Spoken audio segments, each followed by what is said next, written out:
Adelaide test দ্বিতীয় দিন শেষে, দ্বিতীয় রাত শেষে দিবারাত্রির টেস্ট ম্যাচ কোন জায়গাটাতে দাঁড়িয়ে? ভারতের পরাজয়টা কি এখন কেবলই সময়ের অপেক্ষা?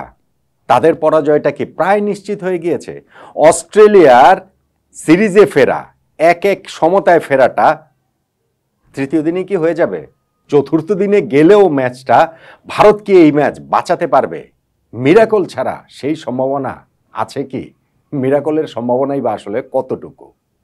এখন অ্যাডিলেইডে প্রথম দিনে, দিন মানে ওই বিকাল সন্ধ্যা রাতে আর কি, যে অবস্থাটা ছিল, ভারতকে কোণঠাসা করে ফেলেছিল অস্ট্রেলিয়া, সেকেন্ড ডেতে এসে সেই আধিপত্যটা কিন্তু তারা বজায় রেখেছে, বরং ভারতের আরো বেশি করে তারা আসলে ভারতকে চেপে ধরেছে, যেই কারণে ম্যাচের এখন একটা গন্তব্য মোটামুটি আমরা দেখতে পাচ্ছি এই অবস্থাতে অন্ততপক্ষে দাঁড়িয়ে। এই যে দ্বিতীয় দিনের খেলাটা গেল, সেখানে দিন বলি ভাই, এই দিবারাত্রি টেস্ট ম্যাচ ওই বিকাল সন্ধ্যা রাত ধরে বলতে গেলে এটা প্রতিবারই একটা ডিস্ট্রাকশন হবে, দিন ধরেই বলি। সো এই দ্বিতীয় দিনের আসলে মোমেন্ট অফ দ্য ডে আপনি কোনটাকে বলবেন আমার সঙ্গে একটু মিলিয়ে নিতে পারেন। দেখুন, প্রথম দিনই ভারতের আরো একটা ব্যাটিং ব্যর্থতা হয়েছে, ফার্স্ট টেস্টেও যেমন হয়েছিল। পার্থক্য যেটা, প্রথম টেস্টে ভারতের বোলাররা দুর্দান্তভাবে কামব্যাক করেছিলেন এবং তারা মাত্র 150 রান করেও প্রথম ইনিংসে তারা 46 রানের লিড নিয়েছিল। দ্বিতীয় টেস্টে সেটা হয়নি। দ্বিতীয় টেস্টে ভারত 180 রানে অল আউট হয়ে গিয়েছে। ওই প্রথম দিনের খেলার লাস্ট সেশনটাতে হচ্ছে গিয়ে ওই রাতের সেশনটাতে, যেই সেশনটাতে পেস বোলাররা ভয়ঙ্কর হয়ে ওঠে, সেইখানটাতে অস্ট্রেলিয়া সার্ভাইভ করেছে, 1 উইকেটে 86 রান তুলে শেষ করেছে দিনের খেলা। সেকেন্ডের শুরুতে জাসপ্রীত বুমরার তো একটা ম্যাজিক দেখা যাবে, তিনি কিন্তু 13 বলের মধ্যে 2টা উইকেট তুলে নিয়েছিলেন। নাথান ম্যাথসোয়েনি এবং স্টিভেন স্মিথের খারাপ সিরিজ কাটছেই, এই 2টা উইকেট তুলে নেওয়ার পরে ক্রিজে আসলেন লোকাল বয় ট্রাভিস হেড এবং এসে তিনি সেটাই করলেন যেটা তিনি করেন, যেটা তিনি করতে পারেন, যেটা তিনি করতে অভ্যস্ত। সেটা কি? মেরে খেলা। বল হচ্ছে মারার জন্য। ট্রাভিস হেডের সামনে আর অন্য কোনো ইকুয়েশন না। এবং ইন্ডিয়া থেকে তো তিনি হচ্ছে সাম্প্রতিক সময় অনেকবার ভুগিয়েছেন। সেটা কত ওয়ানডে ওয়ার্ল্ড কাপের ফাইনালের সেঞ্চুরি বলেন, সর্বশেষ যে ওয়ার্ল্ড টেস্ট চ্যাম্পিয়নশিপের ফাইনালের সেঞ্চুরি বলেন, এবং এইখানটা তো তার ফর্মটা কিন্তু খুব ভালো না। সর্বশেষ 10টা টেস্ট ইনিংসে খুবই তথৈবচ অবস্থা তার, ট্রাভিস হেডের, কিন্তু তিনি তার জায়গা থেকে নড়ছেন না, তিনি তার মতো করে খেলছেন। প্রথম 9টা বলের মধ্যে 4টা বল তিনি বিট হয়েছেন, প্লেড অ্যান্ড মিস, মারছেন, ব্যাটার আউটসাইডে বিট করে বল চলে যাচ্ছে, তাতেও তাকে দমানো যায়নি। তিনি আসলে ওই প্যাটার্নেই খেলাটা কন্টিনিউ করে গেছেন এবং যে ইনিংসটা তিনি খেলেছেন, 111 বলে সেঞ্চুরি করেছেন এবং শেষ পর্যন্ত 141 বলে 140 রানের একটা অসাধারণ ইনিংস আসলে খেলেছেন। সেই ইনিংসটাই আসলে এই দুই দলের মাঝখানে একটা ডিফারেন্স হয়ে আছে। কিভাবে ডিফারেন্স হয়েছে?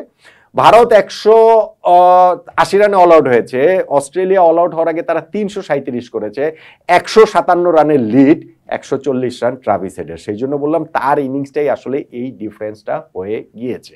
সেটা কি নাও হতে পারতো? দেখুন, ওই যে ইনিশিয়াল 2টা আউট হওয়ার পরে অস্ট্রেলিয়া ওই জায়গাটা থেকে হচ্ছে গিয়ে তারা একটা মার্নাস লাবুসেনের সঙ্গে ট্রাভিস হেডের পার্টনারশিপ হলো, 65 রানে লাবুসেন 64 রান করে নীতিশ রানা বলে গালিতে জয়সলের দারুণ একটা ক্যাচে পরিণত হয়ে তিনি আউট হয়ে গেলেন। মিচেল মার্শ তিনি তো আসলে আউটই হননি অশ্বিনের বলটাতে, কিন্তু কি সুন্দর তিনি ওয়াক করে আসলে বেরিয়ে গেলেন, তার ব্যাটে টেটে ওইটা মোটেই লাগেনি। যাই হোক, তারপর আবার অ্যালেক্স ক্যারির সঙ্গে হেডের একটা পার্টনারশিপ হলো 74 রানে, সেইটাতেই কিন্তু অস্ট্রেলিয়া প্রথম ইনিংসে একটা বিগ লিডের পথে এগিয়ে যায়। এখন ট্রাভিস হেডের মতোই খেলেছেন। আমি বললাম যে শুরুর 9 বলের মধ্যে 4টা তিনি মিস করেছেন, তাতেও তার কিছু যায় আসে না। ওই কি বলে চলে যে অশ্বিনকে ছক্কা মেরে তিনি একটা কনফিডেন্সটা শুরুর দিকে পেয়েছেন এবং পরে গিয়ে এই অশ্বিনকে আরো একবার ছক্কা মারার 70s তিনি যখন 76 রানে ছক্কা মারলেন, ভেরি নেক্সট ডেলিভারিতে তিনি সুইপ করতে গিয়ে কিন্তু টপ এজ হয়ে উঠে গেল। মিড অনে মোহাম্মদ সিরাজের ওই ক্যাচটা ধরা উচিত ছিল। শেষ পর্যন্ত ক্যাচটা মনে হয়েছে যে অনেক কঠিন হয়ে গিয়েছে, কিন্তু সেটি যদি অ্যান্টিসিপেট করতে পারতেন সিরাজ ঠিকঠাক মতো, তাহলে ওই ক্যাচটা অবশ্যই ধরা উচিত ছিল। তখনও যদি ট্রাভিস হেড আউট হন, তাও তো ভাই 76 রান, শেষ পর্যন্ত তিনি করেছেন 140, পার্টনারশিপ রয়েছে, ফলে অস্ট্রেলিয়ার লিডটা কিন্তু আর এত বড় হয় না। ফাইনালি গিয়ে সেই সিরাজই তাকে আউট করেছেন, কিন্তু আউট করার আগে ভারতের যা সর্বনাশ করার তিনি তো আসলে ওটা করেই দিয়ে গেছেন। 157 রানের লিড প্রথম ইনিংসে অস্ট্রেলিয়া পেয়ে গিয়েছে। বুমরা এবং সিরাজ 4টে করে উইকেট পেয়েছেন। হেডের এই ইনিংসটাই আসলে দুই দলের ডিফারেন্স হয়ে গিয়েছে। এখন বলছি যে ট্রাভিস হেড সর্বনাশ করে দিয়েছেন ভারতের। ভারত তো নিজেরাও নিজেদের সর্বনাশ করেছে। প্রথম ইনিংসে ব্যাটিং এর যে ব্যর্থতা, সেই ব্যর্থতাটা তো দ্বিতীয় ইনিংসেও তারা অব্যাহত রেখেছে। ফার্স্ট ইনিংসে 180তে অল আউট হয়েছে, সেকেন্ড ইনিংসেও সেকেন্ডের খেলা শেষে 5 উইকেটে 128 রানে তারা রয়েছে। এখনো তারা 29 রানে পিছিয়ে রয়েছে। মানে সেকেন্ড ইনিংসের 5টা উইকেট মাত্র তাদের হাতে আছে।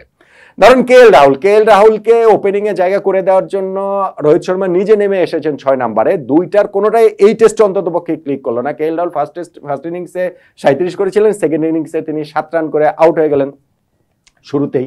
তারপরে জয়সওয়ালকে বোলিং এ এসে তিনি হচ্ছে একদম ভেরি ফাস্ট ডেলিভারিতে জয়সওয়ালের উইকেটটা তুলে নিলেন এবং ওই স্পেলে বোল্যান্ড বিরাট কোহলির উইকেটটা তুলে নিলেন।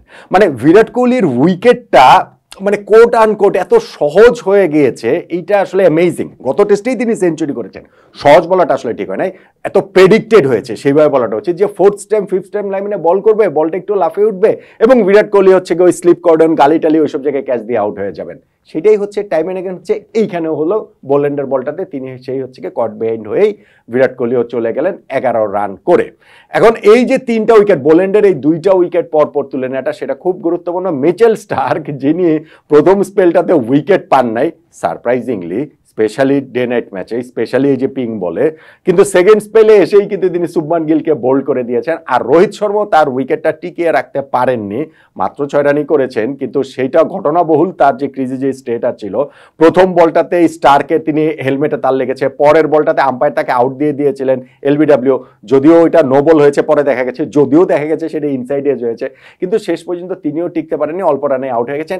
এখন ভারত যেই জায়গাটাতে দাঁড়িয়ে রয়েছে যে ঋষভ পান্ট পান্টের মতো করে খেলছেন, হেড যেমন হেডের মতো করে খেলেন, পান্টও পান্টের মতো করে খেলেন, এবং সেই পান্টের উপরেই একটা মানে মিরাকুলাস যদি তিনি কিছু করতে পারেন, ওই রকম কোন একটা মিরাকল ইনিংস যদি তিনি শুধুমাত্র খেলতে পারেন, আমি পান্টের উপরেই বেশি করে ভরসা রাখছি। সেটা নীতিশ কুমার রেড্ডি, অশ্বিন টশ্বিন তারা রয়েছেন, তারপরে আমি বলছি সেক্ষেত্রেই কেবলমাত্র ভারতের পক্ষে এই টেস্ট ম্যাচটা বাঁচানো সম্ভব। এই টেস্ট ম্যাচটা বাঁচানো বলতে আসলে জয়ের মতো অবস্থায় যাওয়া সম্ভব, কেননা টেস্টের এখন আরো 3 দিন বাকি আছে, 3টা বিকাল সন্ধ্যা রাত বাকি রয়েছে। ফলে এখানে যে টেস্টে ড্র হবে সেটা মনে করার কোনো কারণই নেই।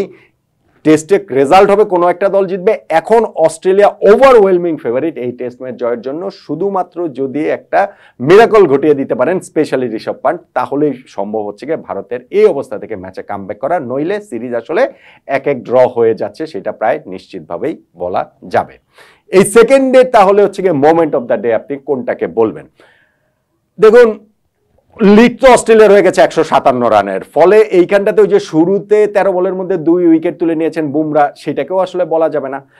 সেকেন্ড ইনিংসের কথাটা বলতে পারেন যে ভারতের সেকেন্ড ইনিংসে যে 128 রানে 5 উইকেট পড়েছে, সেইখানটাতে ওই শুরুতে বোল্যান্ড স্পেশালি বোলিংয়ে এসেই যে এক স্পেলে মানে শুরুতেই তিনি জয়সওয়ালকে তুলে নিলেন, তার 4th ওভারে আবার তুলে নিলেন হচ্ছে গিয়ে বিরাট কোহলিকে, এই জায়গাটার কথা বলতে পারেন। চাইলে আপনি দিনের শেষে গিয়ে রোহিত শর্মার উইকেটটাকেও বলতে পারেন। কিন্তু আমার কাছে যে আমি বারবার বলছিলাম না যে ডিফারেন্সটা আসলে ট্রাভিস হেডের ইনিংসটা, এবং সেই ইনিংসটাতে ওই একটা চান্স তো তিনি দিয়েছিলেন, 76 রানের চান্স তো তিনি দিয়েছিলেন। যদি ট্রাভিস হেডকে ওই সময় আউট করা যেত, যদি মোহাম্মদ সিরাজ ক্যাচটা মিডনে ধরে রাখতে পারতেন, তাহলে হয়তো বা অস্ট্রেলিয়া এই সেকেন্ড দিন শেষে এইরকম অবস্থাতে থাকতো না যে টেস্ট ম্যাচের রেজাল্টটা প্রায় হয়েই গিয়েছে। সো আমার কাছে সবকিছু ছাপিয়ে শেষ পর্যন্ত এই অ্যাডিলেড টেস্টের দ্বিতীয় দিবারাত্রির, দিন এবং রাত মিলিয়ে যে সময়টা, সেইখানকার moment of the day oblique night, সেটা হচ্ছে গিয়ে মোহাম্মদ সিরাজের ক্যাচ মিস ট্রাভিসের যখন 76 রানে। এবং আমার মনে হচ্ছে না যে আসলে মিরাকল কিছু করেও ভারত এই টেস্ট ম্যাচটা বাঁচাতে পারবে। আমার অন্তত পক্ষে সেটা দ্বিতীয় দিন শেষে মনে হচ্ছে না। কি বলবেন আপনি?